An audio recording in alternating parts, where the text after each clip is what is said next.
नमस्कार। आप देख रहे हैं एचआर न्यूज। बात करेंगे एलनाबाद के उपचुनाव को लेकर के, और इस पर बात करने के लिए हमारे साथ है इनेलो के प्रदेश प्रवक्ता रजवंत डेहिनवाल जी। क्योंकि जानेंगे, आपको पता है एलनाबाद से ही अभय सिंह चौटाला विधायक थे, लेकिन किसान आंदोलन में जो किसानों का समर्थन करके उन्होंने जो अपना त्याग पत्र दे दिया था विधायक पद से, उसी को लेकर के दोबारा से उपचुनाव अब हो रहे हैं। हालांकि 6 महीने बाद ही चुनाव हो जाने थे, लेकिन काफी समय देरी से चुनाव हो रहे हैं। तो उसी पे हम एक बार चर्चा करेंगे। हमारे साथ है रजवंत डेहिनवाल जी, प्रदेश प्रवक्ता है इनेलो के। रजवंत जी, कल नामांकन का आखिरी दिन था, 26 लोगों ने नामांकन कर दिया है। 11 तारीख को यानी कि उसकी छटनी होनी है, और उसके बाद चुनाव चिन्ह मिलेगा। क्या कहेंगे, कैसी तैयारी है आप लोगों की? एलनाबाद से अभय सिंह चौटाला ने नामांकन किया अपना। देखिए मोहनलाल जी, इलाहाबाद का चुनाव जो 6 महीने के बाद होना चाहिए था, ये सरकार की कुछ लापरवाही थी, कुछ नाकामी थी, जिसकी वजह से ये चुनाव लेट हुआ। असल में कोई भी चुनाव, जब उपचुनाव की बात आती है, कहीं पे भी कोई विधायक की कोई दुर्घटनावश कोई सीट खाली हो जाती है, तो 6 महीने के अंतराल में और वहां पे चुनाव कराया जाता है। लेकिन सरकार को ये पता था कि चौधरी अभय सिंह चौटाला ने किसानों के समर्थन में इस्तीफा दिया है, और वो एकदम सरकार को ये समझ में आ गया कि चौधरी अभय सिंह चौटाला ने जिन किसानों के समर्थन में इस्तीफा दिया है, और अगर वो वहां पे इस 6 महीने के अंतराल में अगर चुनाव कराते हैं, तो सरकार के जो माहौल था वो पूरा तरह से खिलाफ था। और उनको ये पता था कि वहां पे एक ऐसा माहौल है जहां पे वो हल्के में भी नहीं जा सकते, उस जिले तक नहीं जा सकते। वो पूरे हरियाणा में किसानों ने एक ऐसा माहौल बनाया हुआ था सरकार के खिलाफ। जो 3 काले कानून थे कृषि के, उन कृषि कानूनों के विरोध में किसान लंबे समय से धरने पर बैठे थे। जब चौधरी अभय सिंह चौटाला किसानों के बीच में गए थे, तो बार बार किसानों की ये मांग आ रही थी कि हमारे समर्थन में राजनीतिक दल अगर आ जाए और किसी प्रकार से ये काले कानून निरस्त हो जाए, तो किसानों का जो डेथ वारंट जो उनको कहा गया था, वो डेथ वारंट उनके खत्म हो जाए। तो वो निरस्त डेथ वारंट को निरस्त कराने के लिए चौधरी अभय सिंह चौटाला जी जब किसानों के बीच में गए थे, तो वो हर व्यक्ति से यही कह रहे थे कि हमारे बीच में वही व्यक्ति आए जो हमारे साथ है। चौधरी अभय सिंह चौटाला ने ये कहा था कि इंडियन नेशनल लोकदल पार्टी हमेशा से किसान का, मेरे मजदूर वर्ग की पार्टी रही है, और जहां पे भी कहीं संघर्ष की बात अगर आती है, तो उन्होंने हमेशा इनका संघर्ष में साथ दिया है और हमेशा साथ खड़े रहेंगे। इसी बात पर कांग्रेस भी वहां पर जाकर नौटंकी करने का काम कर रही थी। जो कांग्रेस के विधायक हैं या जेजेपी के विधायक हैं, निर्दलीय विधायक हैं, वो भी वहां पर गए, और वो भी इस कानूनों के विरोध में वहां पे किसानों के बीच में गए थे। किसानों को ये, किसान भी समझ रहे थे कि ये केवल और केवल हमारे साथ एक धोखाधड़ी कर रहे हैं, एक राजनीति करने का काम कर रहे हैं। तो उन्होंने ये कहा था कि हमारे बीच में अगर आपको आना है तो इस्तीफा दो, ताकि किसी प्रकार से हमारा आंदोलन मजबूत हो। और लोग जो केवल दिखावे के लिए वहां पर राजनीति करने का, जो केवल इस्तीफा देने की बात कर रहे थे दिखावे के लिए, वो तो पीछे हट गए। लेकिन चौधरी अभय सिंह चौटाला जो जुबान के धनी बोले जाते हैं, माने जाते हैं, ताऊ देवीलाल के पोते हैं, उन्होंने यही कहा था कि अगर मैंने इस्तीफा दे दिया तो मेरे लिए, अगर आप बताओ मेरे लिए क्या आदेश है, तो उन्होंने कहा था कि हर व्यक्ति यहाँ पे आता है कि मैं इस्तीफा दे दूंगा, लेकिन देता कोई भी नहीं है। हम आपसे उम्मीद करते हैं, क्योंकि आप ताऊ देवीलाल के वंशज हैं। चौधरी अभय सिंह चौटाला ने उन्होंने उसी वक्त कह दिया था कि 26 जनवरी तक अगर आपके ये कानून निरस्त नहीं होते, तो मैं आपके आंदोलन को मजबूत करने के लिए 27 तारीख को मैं इस्तीफा दे दूंगा। सरकार को हर तरह से घेरने का काम किया, और 26 जनवरी तक ये कानून वापस नहीं लिए। अभय सिंह चौटाला ने अपना इस्तीफा दे दिया।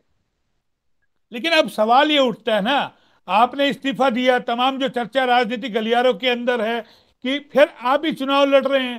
भाई ऐसे में सवाल ये उठता है ना, कोई आपका किसान नेता बीच में निकल के आता है, उसको आप उम्मीदवार वहां बनाते हैं एलनाबाद के लिए।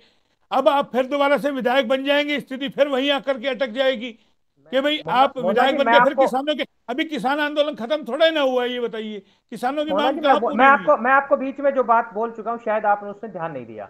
मैं जी। यही कह रहा हूं कि किसानों ने ये कहा था कि अगर कोई विधायक है, अगर वो इस्तीफा देता है इन कानूनों के विरोध में, पूरे देश में एक विधायक था चौधरी अभय सिंह चौटाला, बिल्कुल जिन्होंने ठीक बात है। अपने पद से इस्तीफा दिया था। आज एक पंच के पद से कोई इस्तीफा नहीं देता। चौधरी अभय सिंह चौटाला ने एमएलए का पद ठुकरा दिया, और वो उसके साथ साथ वहां पे ये इस वजह से दिया गया था कि किसानों का जो आंदोलन है उसको कहीं मजबूती मिले। तो वो इसी तो के साथ जो और व्यक्ति, अगर मैं आगे फिर सुन लीजिए, और व्यक्ति जो वहां पे जाकर ये कह रहे थे कि हम किसानों के साथ हैं, हम भी इस्तीफा दे देंगे, अगर वो भी इस्तीफा दे देते, अब उपचुनाव नहीं, आज तो चुनाव हो जाते। उपचुनाव की बात ही नहीं थी। ये सरकार जो आज यहाँ बैठी है, ये सरकार ही नहीं रहती। उपचुनाव की तो जी। आप एक तो, लेकिन क्या था कि जो लोग राजनीति करने वाले लोग हैं, उन्होंने केवल और केवल राजनीति की। चौधरी अभय सिंह चौटाला ने इस्तीफा दिया। अब रही बात यह कि वो चुनाव क्यों लड़ रहे हैं, एलनाबाद हल्के की जनता से पूछ के चौधरी अभय सिंह चौटाला ने इस्तीफा दिया था।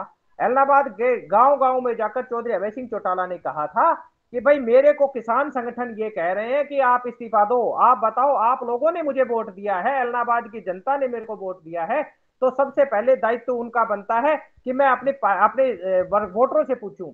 वहां पे जब वो गांव गांव गए थे तो उन लोगों ने भी यही कहा था कि चौधरी अभय सिंह चौटाला जी, आपको किसानों के समर्थन में इस्तीफा दे देना चाहिए। उन्होंने इस्तीफा दे दिया। रही बात अब दोबारा उपचुनाव हुए हैं, तो उपचुनाव के लिए पंचायत बुलाई गई। वहां पे महापंचायत का आयोजन किया गया और महापंचायत में निर्णय लिया गया था कि हमारी पार्टी से कौन व्यक्ति चुनाव लड़े।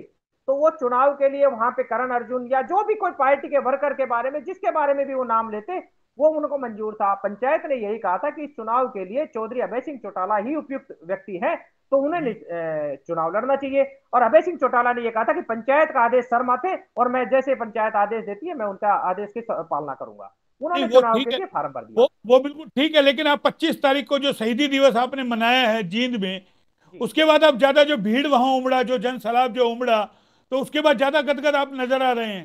देखिए, ये भीड़ की बात अगर आपके आप कह रहे हैं, आपके पार्टी सुप्रीमो भी अब बाहर आ गए हैं सजा काट करके। देखिए ओम सारी चीज प्रकाश ठीक चौटाला है। हमारा, गांव मैं गांव आपको, गली गली, यानी कि एक एक जिले के अंदर वो पहुंचे, कार्यकर्ताओं को उन्होंने संबोधित किया, तो पार्टी में एक नई जान फूंकने की कोशिश की जा रही है।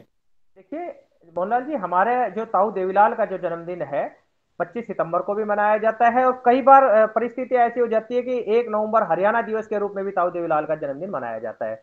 हमारी जो रैलियां होती है, असल में रैली अगर कोई कर सकता है, भीड़ के मामले में अगर कोई नेता है, तो Chaudhary Om Prakash Chautala, Indian National Lok Dal party Abhay Singh Chautala है। आज तक इंडियन नेशनल की दल की जो रैली हुई है, उन्होंने अपना ही रिकॉर्ड तोड़ने का काम किया है। और भीड़, आज जो माहौल बना है, देश और प्रदेश का जो माहौल बना है, वो उनको पता है कि असल में जो जनता का हितैषी कौन है, जनता के जो हितों की आवाज को उठाने वाला कौन है, जनता ऑटोमेटिक हमारे साथ जुड़ रही है।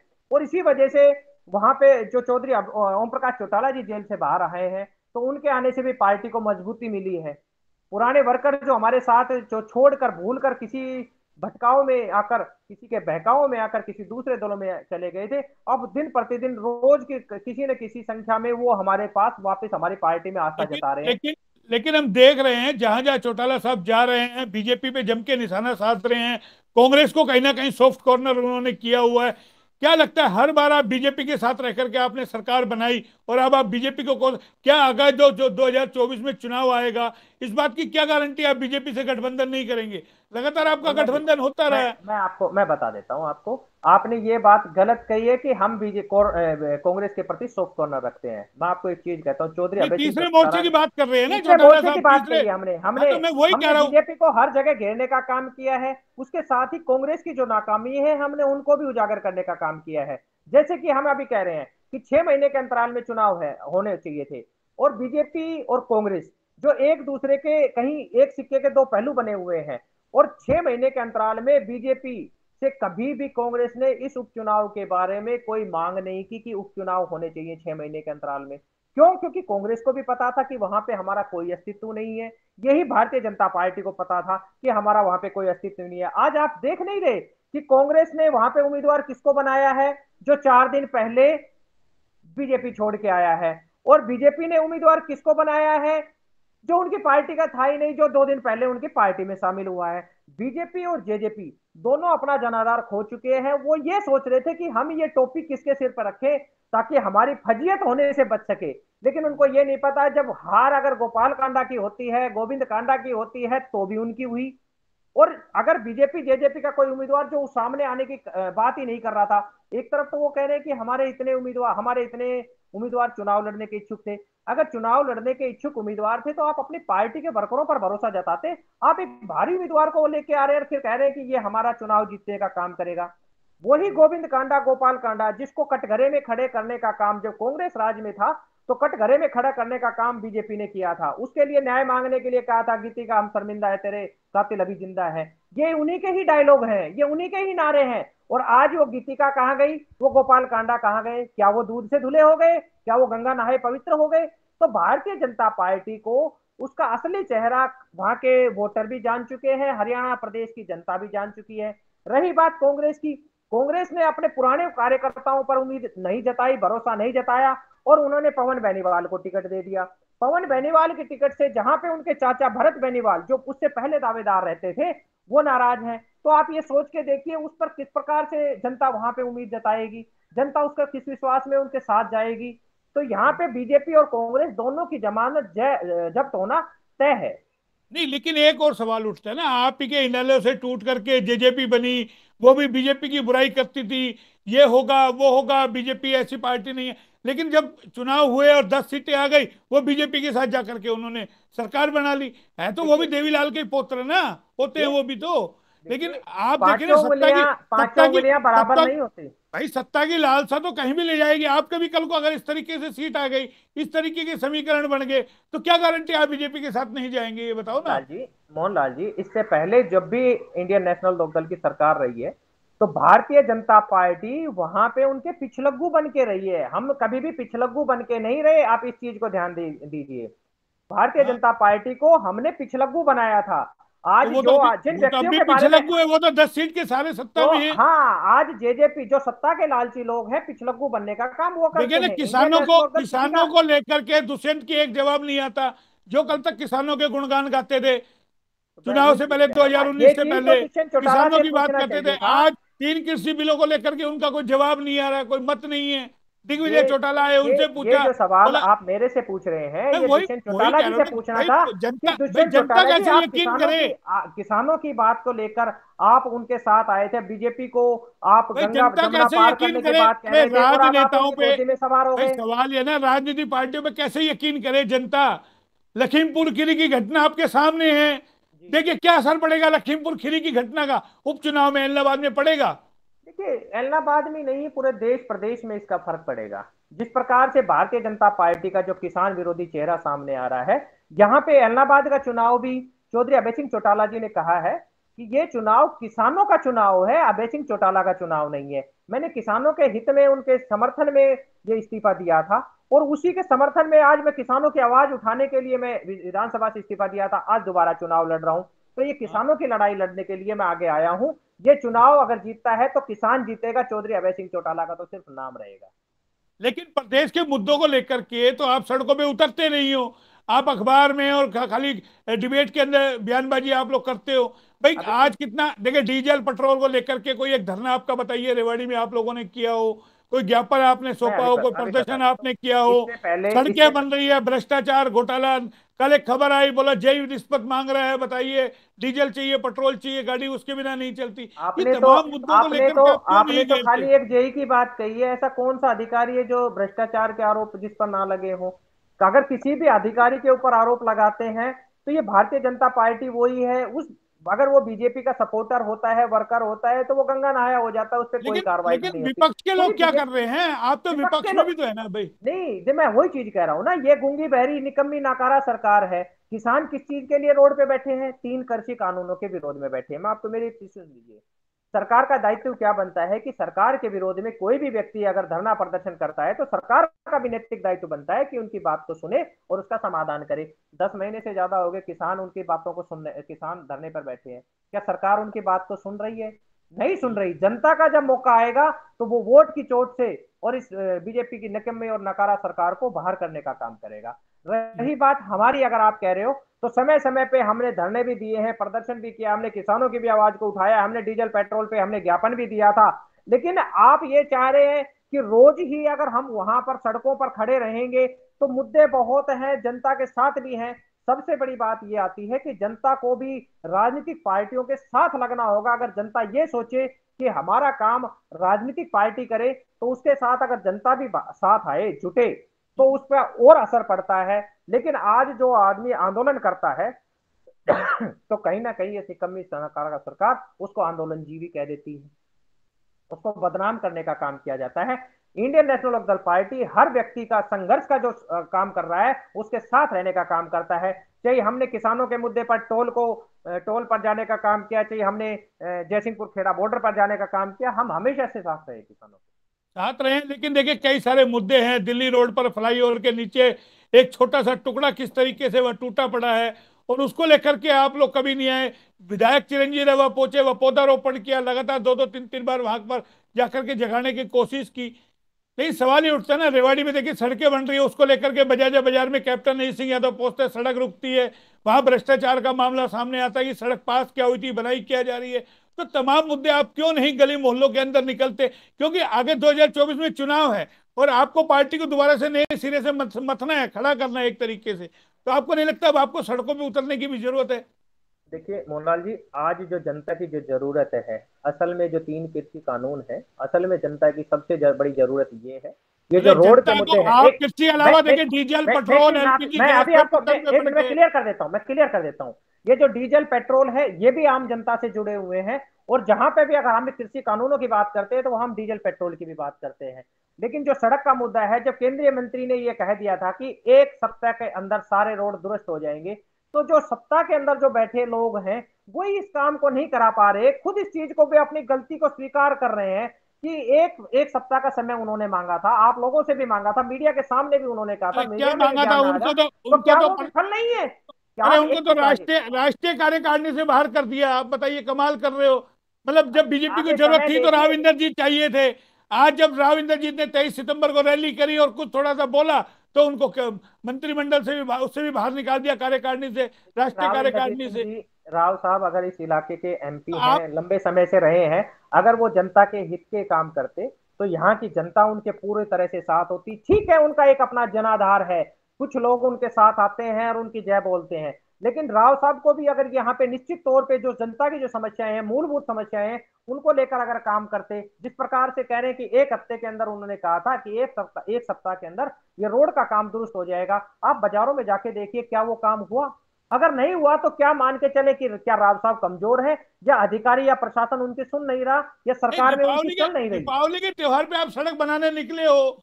मेरा लेकिन सवाल मेरा ये है ना, राव साहब को जो राष्ट्रीय कार्यकारिणी से बाहर किया है, क्या लगता है जो 23 सितंबर को राव साहब ने जो रैली की थी और एक जनाधार दिखाया था, भारी भयंकर रैली थी, वहां लोग उमड़े, वहां पर किस तरीके से उसका लाइव प्रसारण चला और राव साहब ने जो बातें कही, कहीं ना कहीं भाजपा को चुप गई क्या?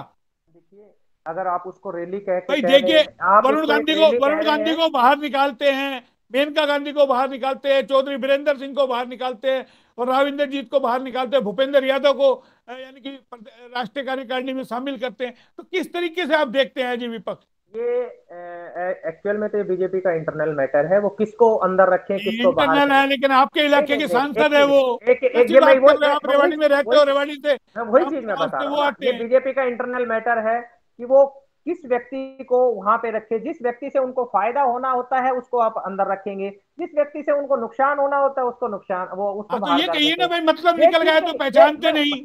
मैं वही तो चीज मैं बता रहा हूँ कि दो बीजेपी को हजार चौदह में देखिए। राव इंद्रजीत को यानी कि पकड़ पकड़ के ला रहे थे, हाथ जोड़ रहे थे, किसी तरीके से आप सत्ता दिलाइए।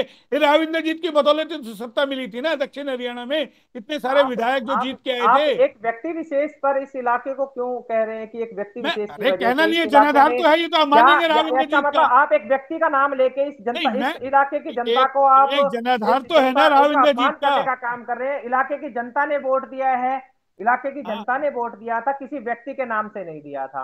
अरे अगर किसी व्यक्ति, हाँ, अगर आप ये ये सोच अरे रहे हैं कि मैं ये एक कह व्यक्ति रहा हूं, से, ये अगर व्यक्ति के नाम से अगर पांच वोट मिल सात रहा लोग है कांग्रेस तो वो अरे आगे भी देख लेगा, पता लग जाएगा कि क्या मैं होना है क्या वही नहीं कह रहा होना हूँ, ये 5-7 लोग कांग्रेस छोड़ के नहीं जाते। चौधरी बीरेंद्र हुए, राव इंद्रजीत हुए, आपके वहां से और जो सांसद वगैरह हैं, है। ये लगभग नहीं लगभग जाते तो बीजेपी आती थोड़ी। 90 के आसपास पूर्व विधायक, 90 के आसपास पूर्व सांसद, पूर्व विधायक इसमें बीजेपी में गए थे। तो इसका मतलब क्या हुआ, कांग्रेस ही बीजेपी है और बीजेपी ही कांग्रेस है। तो दूध में अब से जो मक्खी की ये तरह इसका निकाल दिया ना। अब आपको ही लग रहा है, जनता को ये अब लग सोचना रहा है चाहिए हमारा अपना कि कैडर किस खड़ा हो पार्टी गया है पर तो विश्वास राव करें। इंद्रजीत की आज जरूरत नहीं है। मैं वही राव चीज कह रहा इंद्रजीत हूँ का ना। रैली में भी निकल के आया, भाई जो सम्मान हमें चाहिए था वो मिला नहीं पार्टी में। रैली, आप, मैं आपको बार बार यही कह रहा हूं, आप रैली की जो बात कर रहे हैं, एक तरफ वहां पे शहीद सम्मान समारोह का नाम ले रहे हाँ, हैं मैं वहां पे। शहीद सम्मान ठीक है, समारोह एक की एक बात, चीज एक चीज है, जैसे आपने अगर शहीदी शहीदों दिवस के नाम मनाया पर था। आप रैली करके आप अपनी ताकत का एहसास कराना चाह रहे हैं, जरूरी नहीं है वहां पे जो पहुंचे हैं वो राव इंद्रजीत सिंह के समर्थक ही पहुंचे हैं। वहां पे जो शहीदों के सम्मान में अगर कोई व्यक्ति, मेरा जैसा व्यक्ति अगर कोई चला जाता है, तो क्या आप उसको राव इंद्रजीत सिंह का समर्थक मान लेंगे? वो नहीं तो शहीदों गए के नाम कहाँ? पर, अरे हाँ, तो वो चेहरे यही दिखे चीज है। नहीं ना, वो चेहरे दिखे नहीं ना जो ऐसे देखिए, गए, लेकिन ऐसे मेरा बहुत से लोग मेरा गए हैं जो जो मेरा मीडिया का ए- चेहरा नहीं है, जिसको मीडिया में नहीं देख पाए, वो राव राव साहब के समर्थन में नहीं गए, वो शहीदों के नाम पर गए थे। अगर असल चलिए। में कोई रैली करनी है तो राव इंद्रजीत सिंह अपनी रैली बुलाकर वो करे, तब पता लगता है हम्म।